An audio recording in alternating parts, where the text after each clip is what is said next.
89वा सप्ताह ज्यांनी करून घेतला त्यांना श्री संत भगवान बाबा म्हणतात. आणि ज्यांच्या मार्गदर्शनाखाली होतो, कोणी अनेक काही असेल, पण सध्याच्या काळात ज्ञानेश्वरी पूर्ण अभ्यास करण्यामध्ये शास्त्री ही पदवी फक्त नामदेव शास्त्रींना शोभते. आता नामदेव शास्त्रींच्या बाबतीत एक वाक्य सांगा, खरंच शास्त्री आहे.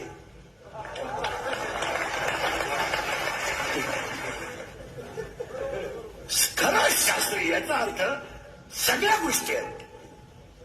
साधन आहे, बैठक आहे, त्याग आहे, अभ्यास करण्याची तयारी आहे. आणि ज्ञानेश्वरीचा परिपूर्ण अभ्यास आहे.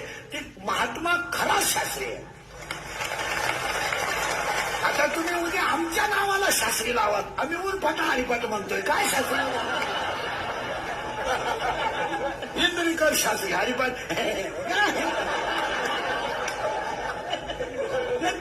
शास्त्री ही पदवी त्या मानण्याला शोभतेच. तुमचं काय मत? आणि दुसरी गोष्ट, त्या व्यक्तीवर पूर्ण भगवान बाबाची कृपा आहे.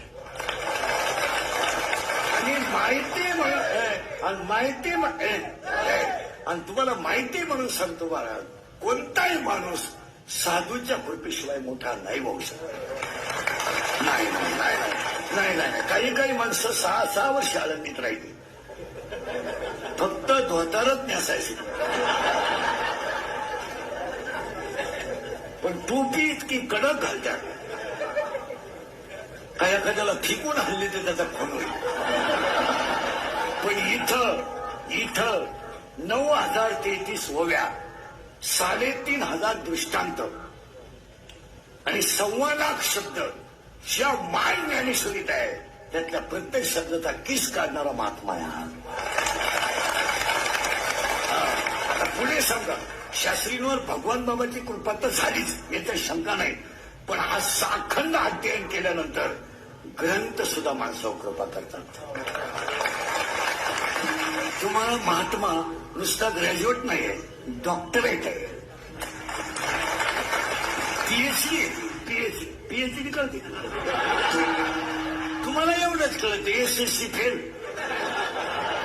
एचएससी गेलोच नाही. डॉक्टरेट. आणि कधी ध्यानात ठेवायचं, अशा महात्म्यांमुळं संप्रदायाला वेगळी ताकद मिळाली. पूर्वी माणसं कीर्तनकार अडाणी असतात, त्यांचा अभ्यास नसतो किंवा ते जास्त शिकलेले नसतात, असा प्रेम होता. की बा कीर्तन करतो म्हणजे असं